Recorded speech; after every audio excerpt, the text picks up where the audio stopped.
राधा माधवा कुंज बिहारी जय राधा माधवा कुंज बिहारी जय गोपियन वल्लभ गिरिवरधारी गोपियन वल्लभ गिरिवरधारी जय गोपियन वल्लभ गिरिवरधारी जय गोपियन वल्लभ गिरिवरधारी यशोधनंदन ब्रजनंदन यशोधनंदन ब्रजनंदन यशोधनंदन ब्रजनंदन यशोधनंदन ब्रजनंदन यमुना तीरा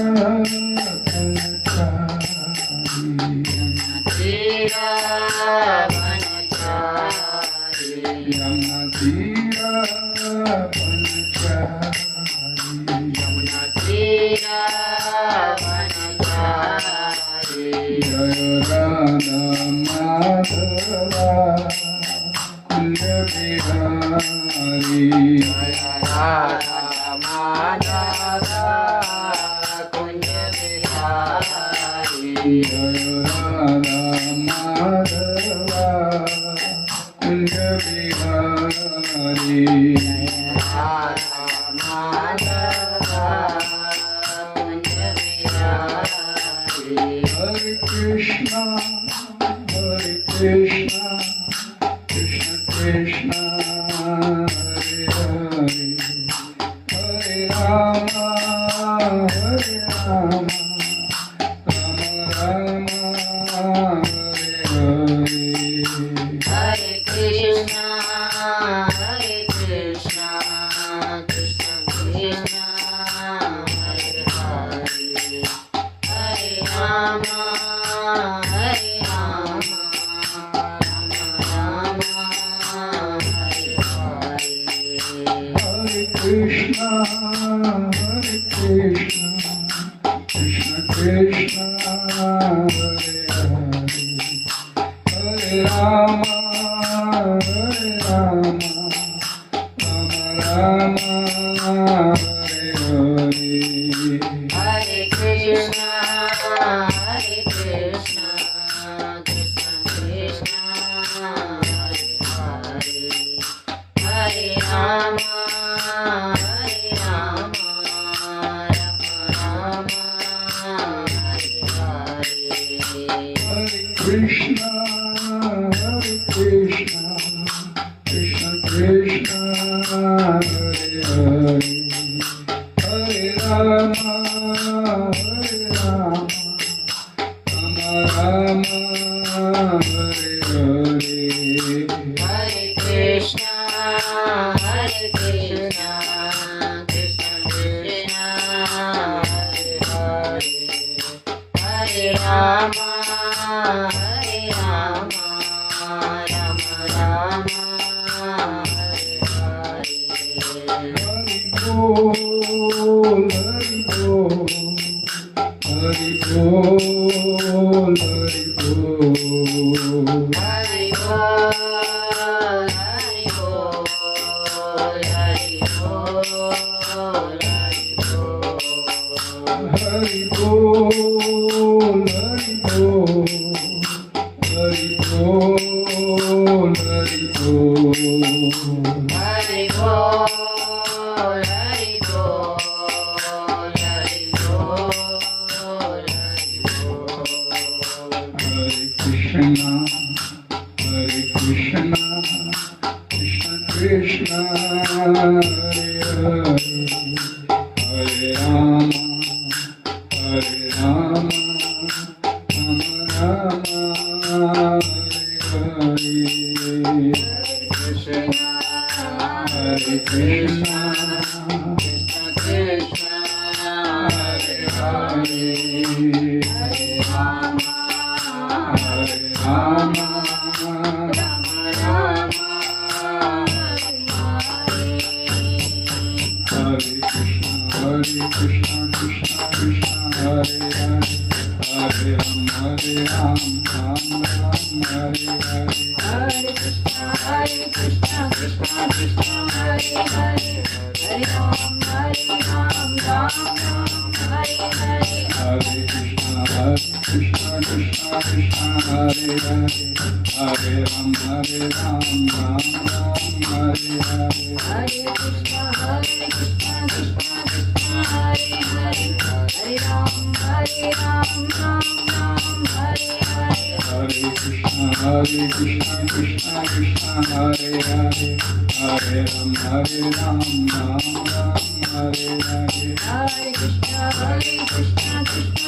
Prabhu शिल प्रभुपदा जय प्रभुपदाय प्रभुपदाय जगद्गुरु शिल प्रभुपदा। हरि नाम संकीर्तन की जय। भगवत गुरु श्रील प्रभुपाद की जय। भगवतवाणी श्रीमद् भगवद गीता की जय। हरे कृष्णा। ओम नमो भगवते वासुदेवाय। ओम नमो भगवते वासुदेवाय। ओम नमो भगवते वासुदेवाय। नारायणं नमस्कृत्यं नरं चैव नरोत्तमं देवीं सरस्वतीं व्यासं ततो जयामुदीरये। नष्प्रायेषु अभद्रेषु नित्यं भागवत सेव्या भगवती उत्तम श्लोके भक्तिर्भवति नश्यति। कृष्णाय वासुदेवाय देवकी नंदनाय च नंद गोपकुमाराय गोविंदाय नमो नमः। हरे कृष्णा। चर्चा करेंगे श्री भगवद गीता यथारूप अध्याय 9 श्लोक संख्या नंबर 26।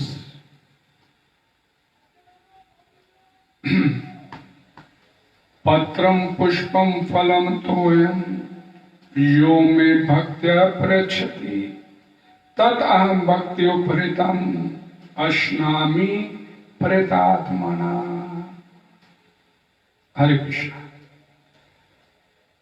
इस श्लोक का शाब्दिक अर्थ पत्रम पत्ती, पुष्पम फूल, फलम फल, तोयम जल, यह जो कोई मैं मुझको भक्त्या भक्ति पूर्वक पृच्छति भेंट करता है तथा वह अहम मैं भक्ति उपरितम भक्ति भाव से अर्पित अश्नामी स्वीकार करता हूँ प्रेत आत्मना शुद्ध चेतना वाले से। इस श्लोक का हिंदी अनुवाद और तात्पर्य हिजवाणी गुरु श्रील प्रभुपाद जी द्वारा सरल स्पष्ट है, ध्यान से सुनने की आवश्यकता है।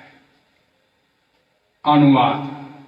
यदि कोई प्रेम तथा भक्ति के साथ मुझे मात्र पत्र, पुष्प, फल या जल ही प्रदान करता है तो मैं उसे स्वीकार करता हूं। हरे कृष्णा। इस श्लोक का तात्पर्य नित्य सुख के लिए, स्थायी आनंदमय धाम प्राप्त करने के लिए बुद्धिमान व्यक्ति के लिए अनिवार्य है कि वह कृष्ण भावना भावित होकर भगवान की दिव्य प्रेमा भक्ति में लगे रहे। ऐसा आश्चर्य में फल प्राप्त करने की विधि इतनी सरल है कि निर्धन से निर्धन व्यक्ति को योग्यता का विचार किए बिना इससे पाने का प्रयास करना चाहिए। इसके लिए एकमात्र योग्यता इतनी ही है कि वह भगवान का शुद्ध भक्त हो। इससे कोई अंतर नहीं पड़ता है कि कोई क्या है और कहां स्थित है। यह विधि इतनी सरल है कि यदि प्रेम से एक पत्ती, थोड़ा सा जल या फल ही भगवान को अर्पित कर दिया जाए तो भगवान उसे सहर्ष स्वीकार करते हैं। अतः किसी को भी कृष्ण भक्ति से रोका नहीं जा सकता, क्योंकि ये सरल है और व्यापक है। ऐसा कौन मूर्ख होगा जो इस सरल विधि से कृष्ण भावना भावित नहीं होना चाहेगा और सच्चिदानंदमय जीवन की परम सिद्धि नहीं प्राप्त करना चाहेगा। भगवान कृष्ण को केवल प्रेम भक्ति चाहिए और कुछ भी नहीं। कृष्ण तो अपने शुद्ध भक्त से एक छोटा सा फूल तक ग्रहण करते हैं, किंतु अभक्त से वे कोई भेंट नहीं चाहते। उन्हें किसी से वैसे कुछ भी नहीं चाहिए, क्योंकि वे आत्मतुष्ट हैं। तो भी वे अपने भक्त की भेंट प्रेम तथा स्नेह के विनिमय में स्वीकार करते हैं। भक्ति विकसित करना जीवन का चरम लक्ष्य है। और इस श्लोक में भक्ति शब्द का उल्लेख 2 बार ये घोषित करने के लिए किया गया कि भक्ति ही भगवान कृष्ण के पास पहुंचने का एकमात्र साधन है। किसी अन्य शब्द से यथा ब्राह्मण, विद्वान, धनी, महान फिलोसफर होने से भगवान कृष्ण किसी प्रकार की भेंट लेने को तैयार नहीं होते। भक्ति ही मूल सिद्धांत है जिसके बिना वे किसी से कुछ भी लेने के लिए प्रेरित नहीं किए जा सकते। और भक्ति कभी हेतु की नहीं होती, ये शाश्वत विधि है, ये परम ब्रह्म की सेवा में प्रत्यक्ष कर्म है। ये बतलाकर कि वे ही एकमात्र भोक्ता, आदि स्वामी और समस्त यज्ञ भेंटों के वास्तविक लक्ष्य है। अब भगवान कृष्ण इस श्लोक के माध्यम से जो बताते हैं कि वे किस प्रकार की भेंट पसंद करते हैं। यदि कोई शुद्ध होने तथा जीवन के लक्ष्य तक पहुंचने के उद्देश्य से भगवत भक्ति करना चाहता है तो उसे चाहिए कि वह पता करे कि भगवान उससे क्या चाहते हैं। भगवान कृष्ण से प्रेम करने वाला उन्हें उनकी इच्छित वस्तु देगा और कोई ऐसी वस्तु भेंट नहीं करेगा जिसकी उन्हें इच्छा ना हो या उन्होंने ना मांगी हो। इस प्रकार भगवान कृष्ण को मांस, मछली, अंडे भेंट नहीं किए जा सकते। यदि उन्हें इन वस्तुओं की इच्छा होती तो जहां भगवत गीता में इनका उल्लेख करते हैं, उल्टे वे स्पष्ट आदेश देते हैं कि उन्हें पत्र, पुष्प, जल तथा फल अर्पित किए जाएं और वे इन्हें स्वीकार करेंगे। अतः हमें यह समझना चाहिए कि वे मांस, मछली, अंडे स्वीकार नहीं करेंगे। शाक, अन्न, फल, दूध, जल ये मनुष्यों के उचित भोजन है और भगवान कृष्ण ने भी इन्हीं का आदेश दिया। इनके अतिरिक्त हम जो भी खाते हैं वह उन्हें अर्पित नहीं किया जा सकता, क्योंकि वे उसे ग्रहण नहीं करेंगे। यदि हम ऐसा भोजन उन्हें अर्पित करेंगे तो हम प्रेमा भक्ति नहीं कर सकेंगे। तीसरे अध्याय के 13वें श्लोक में भगवान श्री कृष्ण बताते हैं कि यज्ञ का उच्छिष्ट ही शुद्ध होता है। अतः जो लोग जीवन में प्रगति करने तथा भाव बंधन से मुक्त होने के इच्छुक हैं उन्हें इसी को खाना चाहिए। उसी श्लोक में वे ये भी बताते हैं कि जो लोग अपने भोजन को अर्पित नहीं करते मेरे को, वे पाप भक्षण करते हैं। दूसरे शब्दों में उनका प्रत्येक कौर इस संसार की जटिलताओं में उन्हें बांधने वाला है। अच्छा सरल शाकाहारी भोजन बनाकर उसे भगवान श्री कृष्ण के चित्र या अर्चा विग्रह के समक्ष अर्पित करके तथा नत मस्तकों का इस तुच्छ भेंट को स्वीकार करने की प्रार्थना करने से मनुष्य अपने जीवन में निरंतर प्रगति करता है। उसका शरीर शुद्ध होता है, मस्तिष्क के श्रेष्ठ तंतु उत्पन्न होते हैं जिससे शुद्ध चिंतन हो पाता है। और सबसे बड़ी बात तो ये है कि ये भेंट अत्यंत प्रेम पूर्वक भगवान को अर्पित करनी चाहिए। भगवान कृष्ण को किसी तरह के भोजन की आवश्यकता नहीं रहती क्योंकि उनके पास सब कुछ है, किंतु यदि कोई उन्हें इस प्रकार प्रसन्न करना चाहता है तो वे इस भेंट को स्वीकार करते हैं। इस श्लोक के माध्यम से वे मायावादी चिंतक भगवत गीता के श्लोक का अर्थ नहीं समझ पाएंगे। जो ये मानकर चलते हैं कि परम ब्रह्म इंद्रिय रहित है, उनके लिए ये या तो रूपक है या भगवत गीता के उद्घोषक भगवान कृष्ण के मानवीय चरित्र का प्रमाण है। किंतु वास्तविकता तो ये है कि भगवान कृष्ण इंद्रियों से युक्त हैं और ये कहा गया है कि उनकी इंद्रियां परस्पर परिवर्तनशील हैं। दूसरे शब्दों में एक इंद्री दूसरी इंद्री का कार्य कर सकती है। भगवान कृष्ण को परम ब्रह्म कहने का आशय यही है। इंद्रिय रहित होने पर उन्हें समस्त ऐश्वर्य से युक्त नहीं माना जा सकता। 7वें अध्याय में भगवान कृष्ण ने बतलाया कि वे प्रकृति के गर्भ में जीवों को स्थापित करते हैं और इसे वे प्रकृति पर दृष्टिपात करके करते हैं। अतः यहाँ पर भी भक्तों द्वारा भोजन अर्पित करते हुए भक्तों का प्रेम पूर्ण शब्द सुनना भगवान कृष्ण के द्वारा भोजन करने तथा उसके स्वाद लेने के ही समरूप है। इस बात पर इसलिए बल देना होगा क्योंकि अपनी सर्वोच्च स्थिति के कारण उनका सुनना उनके भोजन करने तथा स्वाद ग्रहण करने के ही समरूप है। केवल भक्त ही बिना तर्क के ये समझ सकता है कि पर ब्रह्म भोजन कर सकते हैं और उसका स्वाद ले सकते हैं। हरे कृष्ण। ओम अज्ञानतिमिरन्दस्य ज्ञानाञ्जन शलाकया चक्षुर्मिलितं येन तस्मै श्री गुरुवे नमः। श्री चैतन्य मनोभीष्टं स्थापितं येन भूतले स्वयं रूपा कदा मह्यं ददाति सम्पदान्तिका। नमो विष्णुपदाय कृष्णपृष्ठाय भूतले श्रीमते भक्ति वेदांत स्वामिनीति नमस्ते सरस्वते देवी गौरवाणी प्रचार निर्विशेष शून्यवादी भाषाते वांछा कल्पतरुभ्यश्च कृपा सिन्धुभ्यश्च पतितनाम पावनेभ्यो वैष्णवेभ्यो। जय श्री कृष्ण चैतन्य प्रभु नित्यानंद श्री अद्वैत गदाधर श्रीवासादि गौर भक्त। हरे कृष्णा कृष्णा कृष्णा हरे हरे, हरे राम राम राम। ग्रंथराज श्रीमद् भागवतम की जय, भगवतवाणी श्रीमद् भगवद्गीता की जय। जगद्गुरु श्री पत्रम पुष्पम फलम तोयम यो में भक्त प्रच्छति। यो में भक्त प्रच्छति। यहां पर भगवान ने इस श्लोक के माध्यम से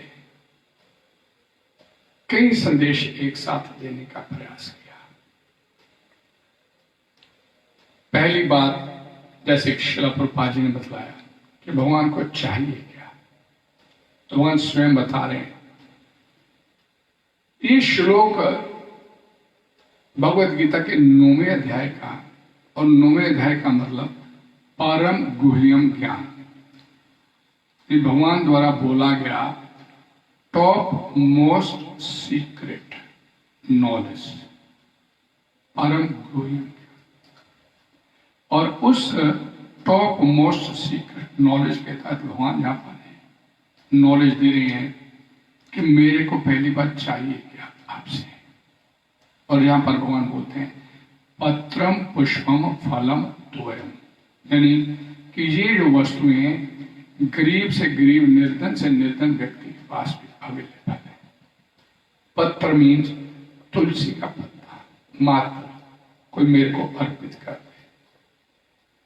पुष्पम, कोई एक फूल मेरे को भेंट दे। फल, कोई साधारण सा फल भी चलता है, भगवान को अर्पित किया जाए। कुछ भी नहीं तो भगवान बोलते तोयम, इसका अर्थ है जल। जल तो होता है सब, लेकिन साथ ही एक कंडीशन बोल दिया भगवान ने, पत्रम पुष्पम फलम तोयम यो में भक्त्या। भक्त्या मीन्स प्रेम भाव से परीक्षति मेरे को अर्पित करता है, मेरे को भोग लगाने के लिए अर्पित करता है। ये कंडीशन है। पहली बात, भगवान को क्या चाहिए ये बताया भगवान ने, और दूसरी बात एक कंडीशन साथ में, जो मैं भक्त्या प्रेम भाव के साथ। और तीसरी बात आगे क्या बोलते हैं, तत् अहम भक्त्या उपहृतम अश्नामी। भगवान बोलते हैं जो प्रेम भक्त्या, जो प्रेम पूर्वक दी गई वो भेंट है। अश्नामी मतलब मैं उसे खाता हूं, मैं उसे स्वीकार करता हूं। अश्नामी का लिटरेरी मीनिंग है खाना, यानी आप जो कुछ भोग लगाते हो भगवान को। यहाँ पर भगवद गीता में भगवान बोलते हैं अगर प्रेम भाव से मेरे को कोई भोग लगाने के लिए लेके आया है तो मैं उसे खाता हूं। और आगे क्या बोला, प्रत आत्मना, जो भोग लगाने के लिए मेरे पास लेके आए वो शुद्ध चेतना वाला होना चाहिए, शुद्ध मन वाला होना चाहिए। फिर मैं उसके द्वारा दी गई भेंट को स्वीकार करता हूं, मैं उसे खाता हूं। भगवान बोलते हैं। अरे बड़ा सुंदर सी बात है कि आप देवी देवताओं की भक्ति करते हैं, किन्हीं दूसरे देवी देवताओं की भक्ति करते हैं, तो उनके विधि विधानों की पालना करने के लिए आपको कई प्रकार के नियमों की पालना करनी पड़ती है। नमक नहीं खाना, खटाई नहीं खानी, ये नहीं करना, वो नहीं करना, इतने बजे पूजा करनी, इतने बजे भक्ति करनी, इतने बजे ये करना।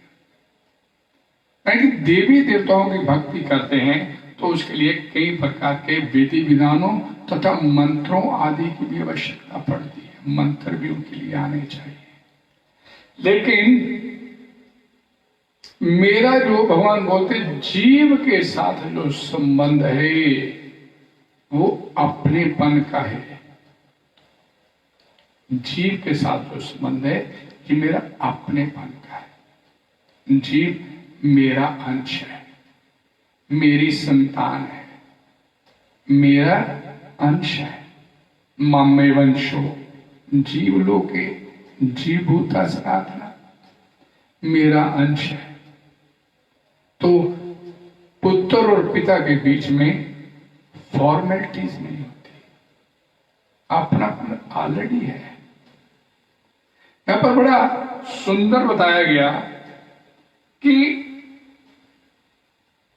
बालक जो है अपनी माता की गोदी में बैठना चाहता है तो उसके लिए उसे कुछ से पूछने की आवश्यकता नहीं होती है। अब और माता भी होती है, वो अपनी गोदी पर बिठाने के समय ये नहीं देखती कि मेरे बच्चे के कपड़े गंदे हैं, मिट्टी से सने हुए हैं, धूल से लथपथ है, मेरे भी कपड़े खराब करेगा, ये नहीं देखती। वो उसे झट अपनी गोद में उठा लेती। जगतो माता माता है। तो अपनापन, बालक अपनापन मानता है अपनी माता के साथ तो बिना झिझक उसकी गोदी में चढ़ने का प्रयास करता। तो यहां पर अपनापन भगवान बता रहे हैं, जो प्रेम भाव के साथ बिना किसी फॉर्मेलिटी के मेरे पास आता है तो मैं भी उसे स्वीकार कर लेता हूं। अब देखिए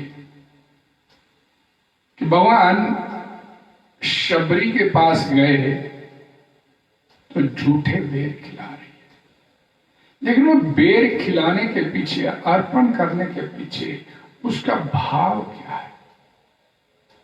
वो प्रेम भाव। और भगवान भी उसे स्वीकार कैसे करें कि शबरी के बेर खाने के बाद जब 14 साल की वनवास की अवधि समाप्त करके वापस अयोध्या लौटे तो अपनी माता कौशल्या से ही नहीं, अपनी ससुराल में भी जाके, जनक के जहां भी जाके भी, महाराज जनक के जाके भी शबरी के बेरों की मिठास का वर्णन करते हुए चूकते नहीं है। और फल क्या था? बेर। और खिलाए कैसे? प्रेम भाव के साथ। गजेंद्र ने इतने सालों तक जद्दोजहद करने के बाद जब मगरमच्छ से उसकी बात नहीं बनी, लगा कि अब जीवन समाप्त होने वाला है गजेंद्र का, तो उसने वही सरोवर से एक पुष्प को तोड़ा, अपनी सूंड के माध्यम से भगवान श्री हरि को अर्पित किया। तो भगवान श्री हरि तत्काल गजेंद्र का उद्धार करने के लिए वहां पर मौजूद हो गए। रंती देव ने अंत्यजल के रूप में जल प्रदान किया तो भगवान तत्काल उसको साक्षात दर्शन देने के लिए वहां पर उपस्थित।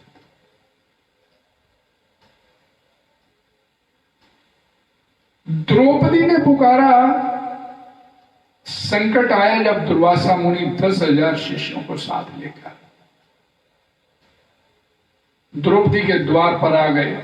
युधिष्ठिर महाराज को बोले कि 10,000 शिष्य भोजन करेंगे, तैयारी करो, हम स्नान करके लौट गए।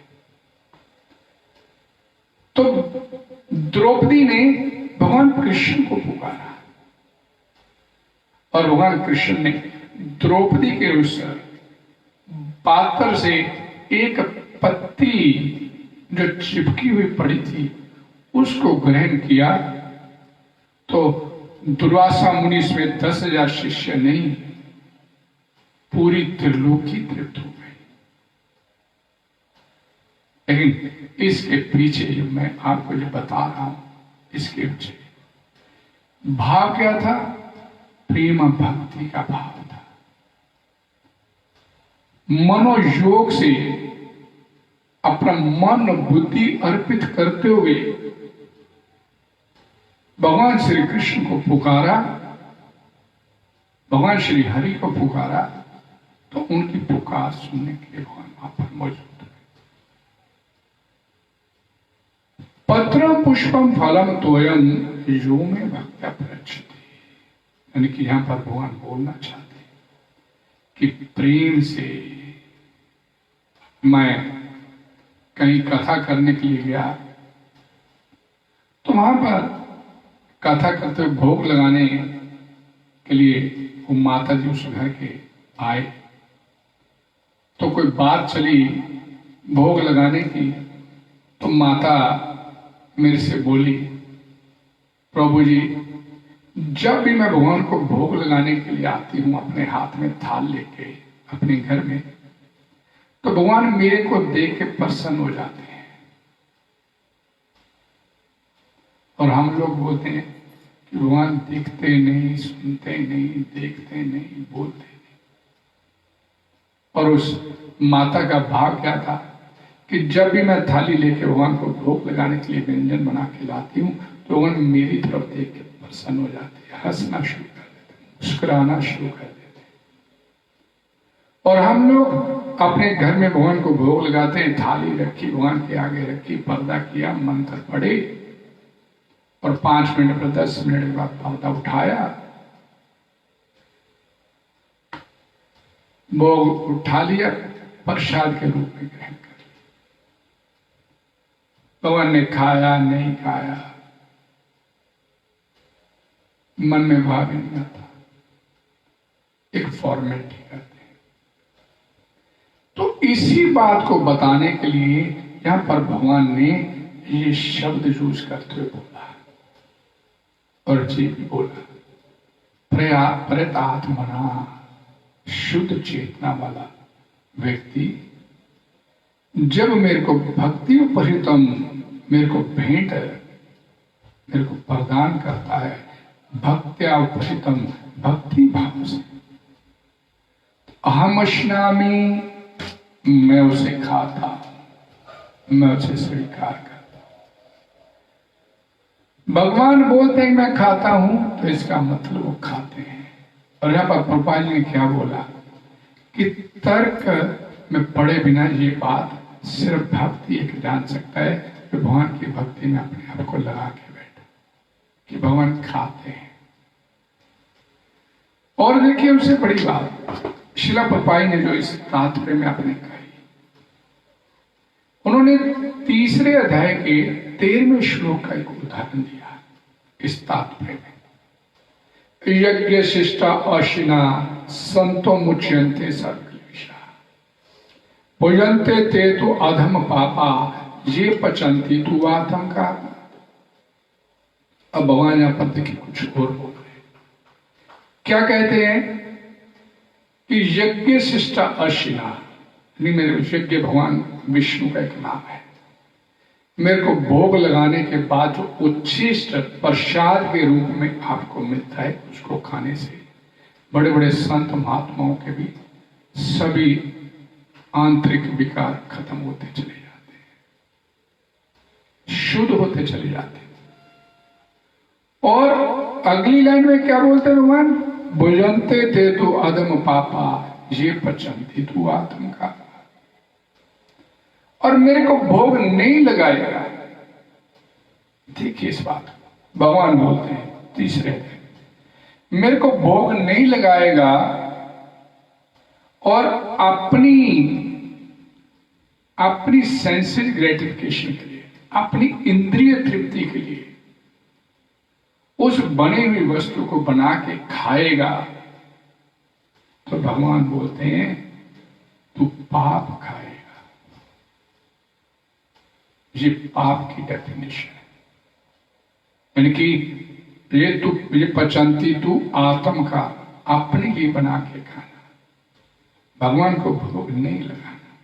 तो भगवान बोलते हैं तीसरे अध्याय के 13वें श्लोक में, पाप खाएगा, पाप का भक्षण करेगा। यानी पाप की डेफिनेशन, परिभाषा क्या हुई कि अपने लिए जो कुछ भी हम करेंगे वो पाप हो जाएगा। और वही अगर भगवान की इंद्रियों की तुष्टि के लिए ऋषि के ना ऋषि के शास्त्र भक्ति रुच्यते, अपनी सेंसेस से, अपनी इंद्रियों से, इंद्रियों के स्वामी, भगवान का एक नाम है ऋषिकेश, इसका अर्थ है इंद्रियों के स्वामी। अपनी इंद्रियों से, इंद्रियों के स्वामी भगवान की सेवा करना ही भक्ति रुच्यते, भक्ति कहलाता है। ये भक्ति है, ये परिभाषा है। हमारे घर में हमारे बड़े माता पिता होते हैं, कोई वस्तु लेके आते हैं, कोई बाजार से लेके आते हैं, कोई बाजार से भले 10 रुपए की मूंगफली खरीदी और ला के अगर हमने अपनी माता या पिता को दिया, माता पिता से बोले कि बाजार से आ रहा था, आपको ये बड़ी पसंद है, आपके लिए खरीद के लाया, 10 रुपए की भले मूंगफली है, 10 रुपए की कोई कीमत नहीं। लेकिन माता पिता अपनी उस संतान के हाथ से आई हुई उस वस्तु को मेरे लिए लाए, भले वो नहीं खाएं, लेकिन अंतर से वो प्रसन्नचित हो जाते हैं कि बच्चे ने मेरा ध्यान रखा, मेरा ध्यान रखा, अंदर से वो प्रसन्न हो जाते। इसी तरह ठीक हमारे घर में सबसे बड़े कौन है? ठाकुर जी। घर में भगवान सबसे बड़े। घर घर में हम सब लोग अक्सर बोलते हैं, आरती चलती, माता पिता तुम मेरे। तो उस माता पिता को भूल जाएंगे क्या? घर में कुछ बनाएंगे और उसे नहीं भोग लगाएंगे, उसे आपसे कुछ चाहिए नहीं, वो तो आपको दे रहा है। लेकिन जैसे मैंने भी बोला कि माता पिता भले ही वो नहीं खाएं, लेकिन अंदर से प्रसन्न हो जाते हैं। तो ठीक इस तरह भगवान भी वो वास्तविक माता पिता है, और उनको जब हम भोग लगाने के लिए कुछ लेके आएंगे तो वो प्रसन्न होते हैं। वो सेंसेस लेस नहीं है। यहां पर इसी श्लोक के माध्यम से भगवान ने ये भी स्पष्ट किया, प्रभुपाद जी ने इसकी व्याख्या किया।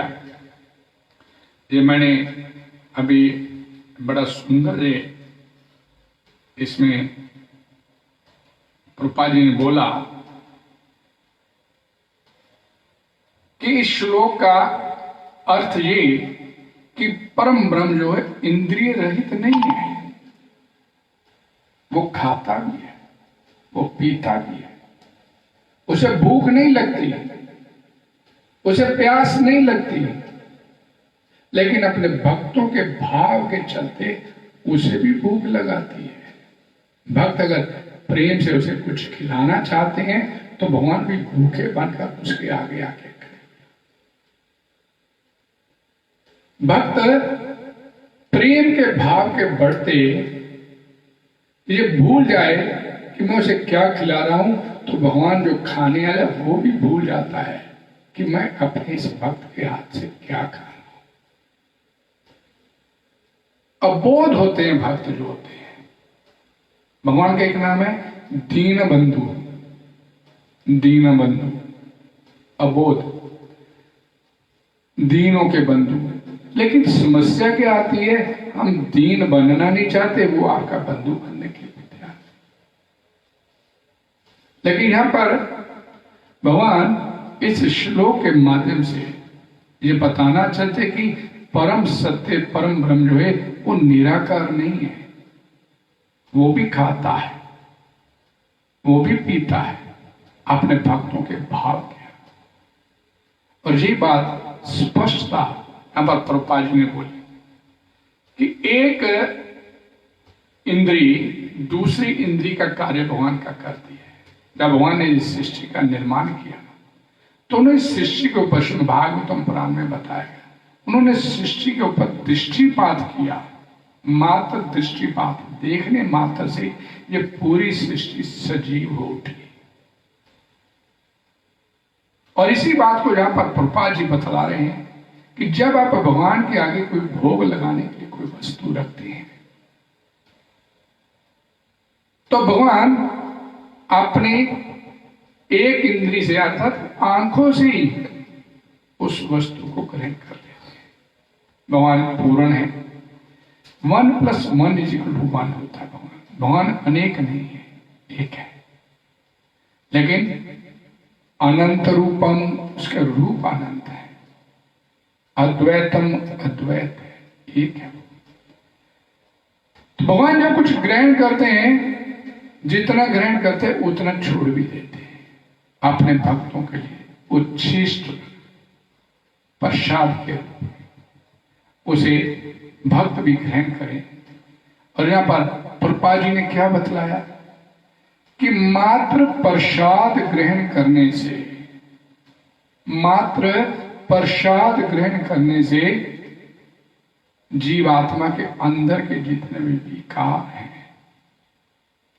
जितने भी अवगुण हैं, मात्र प्रसाद के रूप में ग्रहण करने से वो धीरे धीरे शुद्ध होते चले जाते हैं। प्रभुपाद जी एक बड़ी सुंदर बात बोलते थे, भोग लगाते हैं जब कोई व्यक्ति को सत्संग के लिए बुलाया जाता है तो सत्संग पे नहीं आया तो प्रसाद चल रहा है, उसी समय आया तो प्रभुपाद जी बोलते थे कि प्रसाद के समय में कोई आ गया तो उसे लेट नहीं बोलते कि तू लेट आया, क्योंकि प्रसाद भी भगवान की कृपा है, कम से कम उस कृपा को लेने के लिए तो आया। और जैसे वो प्रसाद को ग्रहण करेगा, मैंने अभी आपको बोला यज्ञ शिष्टा अशिना मुच्यन्ते सर्वक्लेशः, संतो मुच्यन्ते सर्व, अंदर के सारे विकार, अंदर के सारे अवगुण भगवान का उच्छिष्ट ग्रहण करने से, प्रसाद ग्रहण करने से ही सारे अंदर के अवगुण धीरे धीरे समाप्त होते चले। अब इससे बड़ी बात और क्या हो सकती है कि भगवान को भोग लगाएंगे और प्रसाद के रूप में उसे ग्रहण करेंगे तो आपके अंतःकरण धीरे धीरे शुद्ध होता चला जाए। इससे बड़ी बात और क्या हो सकती। लेकिन यहां पर जो बात बोली गई वो महत्वपूर्ण ये कि भोग लगा के, भगवान को भोग लगाए बिना ग्रहण नहीं किया जा सकता, और भोग लगाए बिना ग्रहण करेंगे तो पाप हो जाए।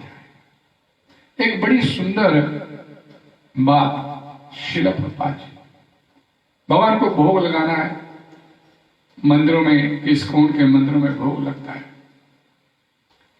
तो पूरा नियमों की पालना होती है, पालना करते हैं, भोग लगाया जाता है और प्रभुपाद जी के माध्यम से भोग लगा अर्पित किया जाता है भगवान को। तो एक बड़ा दृष्टांत, बड़ा सुंदर दृष्टांत आता है प्रभुपाद जी के जीवन से कि प्रभुपाद जी जब इंग्लैंड में भक्ति वेदांत मैनर मंदिर का इनॉग्रेशन था, मंदिर के हाल खचाखच भरा हुआ था, पैर रखने की जगह नहीं थी। प्रभुपाद जी कीर्तन कर रहे थे, कथा चल रही थी, तो प्रभुपाद जी ने देखा कि भक्त लोग कुछ उठ के जाने शुरू हो गए, बैठने की जगह तंग पड़ रही थी। तो प्रभुपाद जी ने तुरंत अपने शिष्य जो सामने उनके मौजूद बैठे थे उनसे कहा कि ये जितने भी भक्त जा रहे हैं, उठ के कोई जा रहा है, वो बिना प्रसाद ग्रहण किए यहां से कोई नहीं जाए।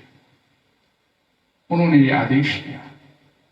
तत्काल भक्त क्रियाशील हुए, भागे प्रसाद देखने के लिए, भोग लगाने के लिए।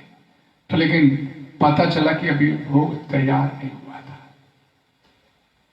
तो प्रभुपाद जी 1-2 मिनट देखे कि भोग लगने के लिए आया नहीं, तो पूछा, लोग तो उठ के जा रहे थे। तो प्रभुपाद जी को बताया गया कि भोग अभी तैयार नहीं हुआ है। तो प्रभुपाद जी ने तुरंत बोला, तुरंत कोई फल वगैरह लेके आइए, भगवान को भोग लगाइए और भगवान को, भक्तों को बांटिए। बिना भगवान का प्रसाद ग्रहण किए यहां से कोई वापस नहीं जाए। तो तत्काल फल वगैरह आए और भोग लगाने के लिए पर्दा पुर्दा किया जाने लगा विग्रह के सामने भगवान के। तो प्रभुपाद ने बोला, नहीं, सिर्फ आल्टर को, भगवान के जो विग्रह का आल्टर था, भगवान के आल्टर को जस्ट टच कर दीजिए, फल जो है मात्र टच कर दीजिए, छू दीजिए और तुरंत इसे भगवान को, इसे प्रसाद को ले जाके प्रसाद के रूप में जो उठ के जा रहे उनको बांट दीजिए। यानी कोई मंत्र नहीं, कोई विधि विधान नहीं। तो प्रभुपाद जी बोले, यूटिलिटी इज द प्रिंसिपल। भगवान को अर्पित करने के पीछे आपकी भावना क्या है, ये महत्वपूर्ण है। आपकी भावना, आपका भाव। आप बिना अर्पित किए नहीं चाहते, देना नहीं चाहते, और भक्त लोग जा रहे थे। तो प्रभुपाद जी बोले, आल्टर को टच कीजिए और तुरंत जो जा रहे भक्त उठ गए, उनको ये प्रसाद के रूप में दीजिए। लेकिन प्रसाद वितरित जरूर उन लोगों के बीच में होना चाहिए। प्रसाद के बिना यहां से कोई नहीं जाए। ये प्रभुपाद जी इस कोण में विशेष करके प्रसाद बांटने के लिए बहुत पर्टिकुलर थे। जब कथा कीर्तन समाप्त होता था, प्रसाद का समय आता था, तो भक्त लोग लाइन लगा के प्रसाद ग्रहण करते थे। तो प्रभुपाद जी, बड़ा अक्सर वर्णन आता है श्रीमद् प्रभुपाद लीलामृत में कि प्रभुपाद जी उन भक्तों को प्रसाद खाते देखकर आंतरिक रूप से बड़ा प्रसन्न होते थे कि उनके भक्त प्रसाद ग्रहण कर। और वहां पर बैठे बैठे ही, कई जगह इस बात का वर्णन आता है कि बैठे बैठे ही वहां प्रसाद बांटने वालों को निर्देश देते, उसको दो, उसको दो, उसकी पथाली भी कम रहेगी, और बांटो, उसको अच्छी तरह से प्रसाद बांटो।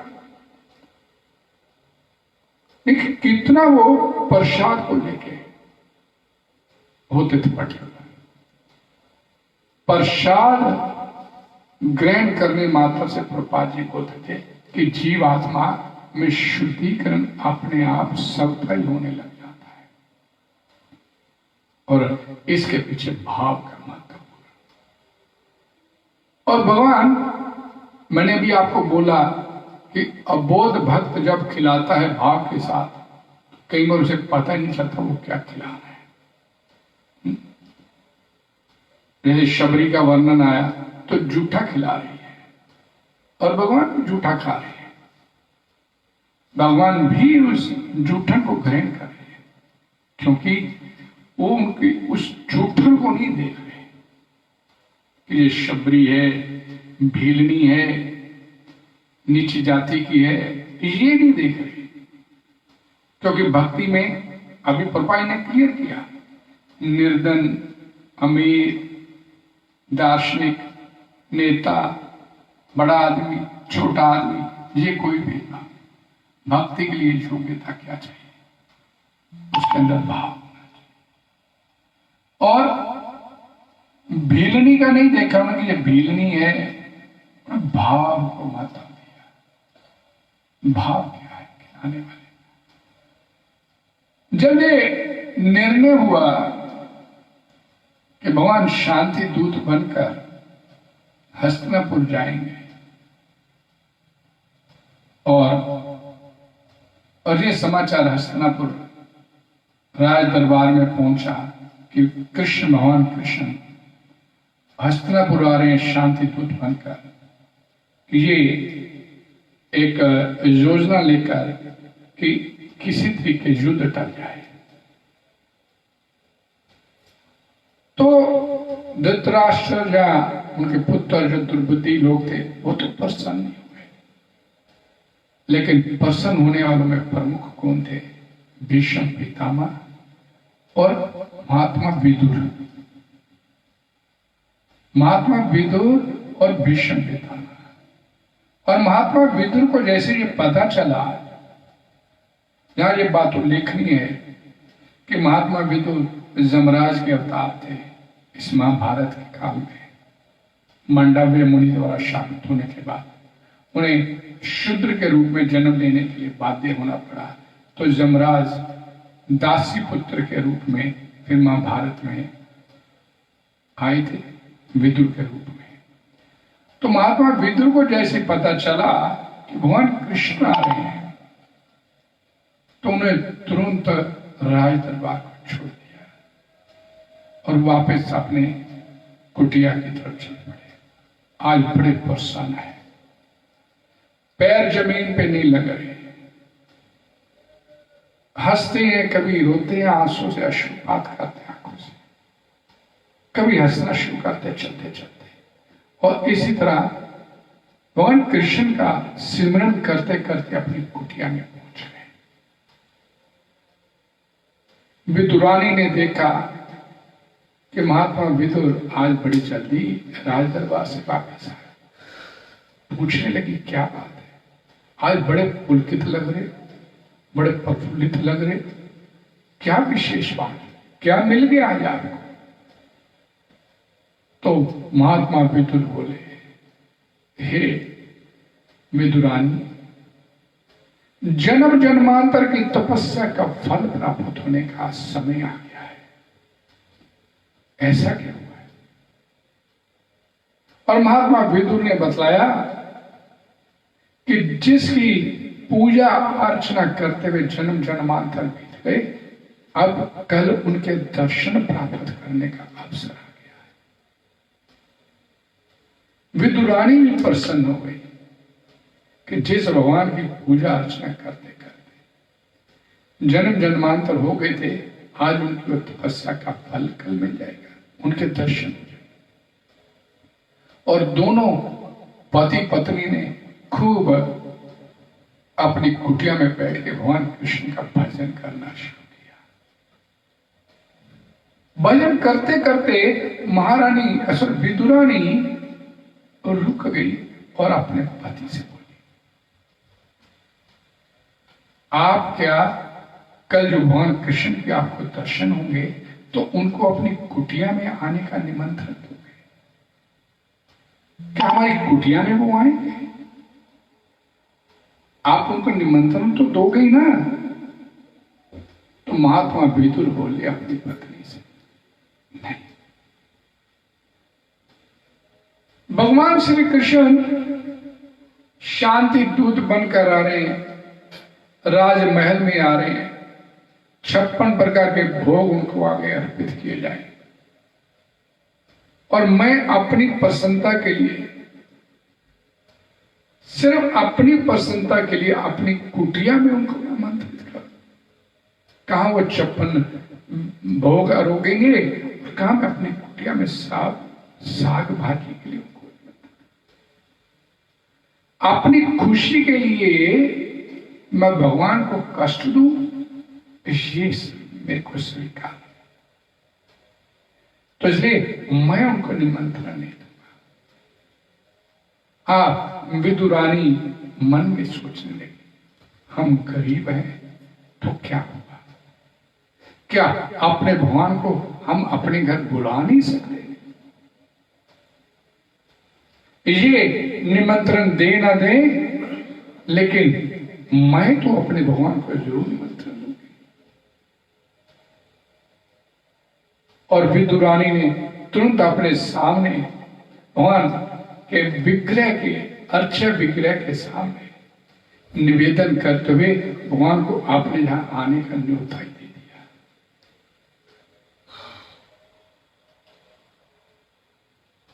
और रात भर सोए नहीं, भगवान का गुणगान करते रहे। और सुबह महात्मा विदुर तैयार हुए। आज राज दरबार में उनकी तपस्या का उनको फल मिलने वाला था। आज भगवान के दर्शन होने वाले।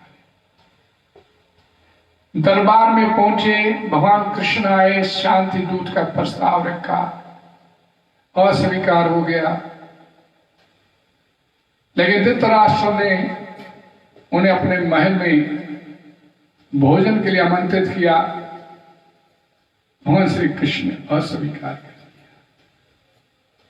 दिया। द्रोणाचार्य ने आमंत्रित किया, आप में चलिए, आज प्रसाद भोग वहां पर लगाइए। तो भगवान श्री कृष्ण ने द्रोणाचार्य को मना कर दिया, बोले कि नहीं, आज तो हम किसी अपने एक विशेष भक्त के घर जाकर चुनेंगे। द्रोणाचार्य समझ गए, हम तो वेद पाठी कर्मकांडी ब्राह्मण बन के रह गए, बाजी तो कोई भक्त मार के ले गया। और उधर दूसरी तरफ भगवान के दर्शन करके तृप्त नहीं हो पा रहे थे। लेकिन भगवान अपने कार्य में व्यस्त थे। तो महात्मा विदुर तुरंत वहां से अपने कुटिया की तरफ उठे। कुटिया में आके विदुरानी के साथ बैठ के भगवान का भजन, भगवान का गुणगान करना शुरू कर दिया। भगवान का भजन गुणगान करते करते किसी ने बाहर से दरवाजा खटखटाया, लेकिन अंदर सुध-बुध नहीं थी। दोनों को सुध-बुध खोकर बैठे थे, भजन कर रहे थे, गुणगान कर रहे थे, भगवान के नाम रूप गुण लीला। 2 बार 3 बार दरवाजा खटखटाया, काका दरवाजा खोलो, मैं आया हूं। तो तंद्रा भंग हुई। महात्मा विदुर विदुरानी को बोले, देखो बाहर दरवाजा खटखटाया, कोई आया है, देखो तुझे। और महात्मा विदुर के कहने पे विदुरानी जब दरवाजा खोलने गई तो सामने भगवान श्री कृष्ण के साक्षात दर्शन।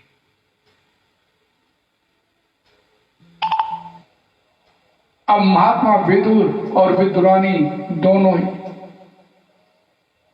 किम कर्तव्य में मूड होकर उस दरवाजे के आगे खड़े, भगवान के दर्शन करते चले जा रहे। भगवान के दर्शन करते करते उनकी आंखों से आशीर्वाद। और महात्मा विदुर को झंझोरते हुए भगवान कृष्ण बोले, काका मेरे को अंदर आने के लिए नहीं बोला। चेतना वापस लौटी, अंदर लेकर गए और सब कुछ अस्त व्यस्त होना शुरू हो गया। भगवान को देने के लिए चौकी को आगे रखा, उस पे महात्मा विदुर खुद बैठ गए और उनको आगे चटाई बिछा दिया बैठे, क्योंकि अब पता नहीं चल रहा क्या करना है। भगवान सामने बसते। विदुरानी केले ले आई और केले के छिलके भगवान को दे रही है, और गुदा जो है वो फेंकती चली जा रही। अबोध भक्त भाव के साथ भगवान को खिला रहा है, और भगवान भी उस भक्त के भाव के आगे अबोध होके उस केले के छिलकों को स्वागत कर रहे।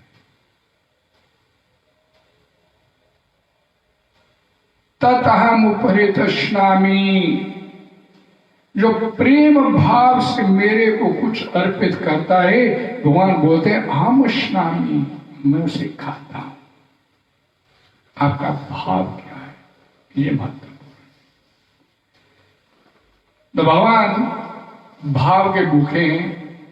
भगवान का एक नाम है भाव ग्राही जनार्दना। वो विधि विधान नहीं आपके देखते कि विधि विधानों से उनकी भक्ति करें, वो ये देखते हैं कि ये कितने भाव के साथ मेरे को कुछ करना है, अर्पित करना है। भगवत गीता में भगवान बोलते हैं ये यथा माम प्रपद्यन्ते तांस तथैव भजामि है। तो जैसे ये यथा जैसे, तथा में जैसे, तांस तथैव तथैव कैसे, जैसे मेरे को भजता है, जिस जिस भाव से, जिस संबंध से, जिस अनुपात से, मैं भी उसी भाव से, उसी संबंध से, उसी अनुपात से मैं भी उसको रेसिप्रोकेट करता हूं। मम वर्तम अनुवर्तन्ते मनुष्य पार्थ सर्वश। तो भगवान के साथ संबंध जोड़ने का सबसे ये श्रेष्ठ उपाय, भगवान को कुछ भोग लगा के बिना कुछ मत करें, प्रसाद के रूप में उसे करें। हरे कृष्णा कृष्णा कृष्णा हरे हरे, हरे राम राम राम हरे। जगद्गुरु श्री प्रभुपाद की आप सभी का बहुत बहुत धन्यवाद। हरे कृष्णा।